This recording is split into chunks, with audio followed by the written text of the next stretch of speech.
Dahil papadudot, una sa lahat, itago niyo na lang po ako sa pangalang Juan. Ako po ay laking probinsya. Gusto kong pumunta ng Manila para magtrabaho. Sa kadahilanan, hindi na po sapat kinikita ko dito sa probinsya. Agad ako nag-travel patungo ng Manila. Pagdating sa Manila, agad po nang naghanap ng trabaho.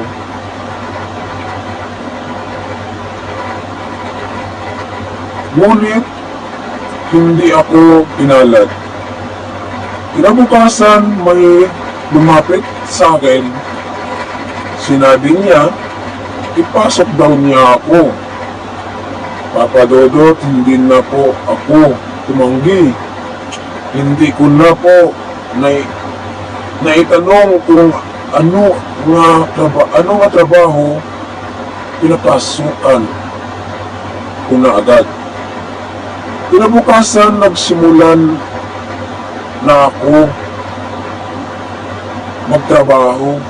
Ang sabi ng kasama ko, delivery lang daw kami, pero hindi ko alam ang mga karga namin.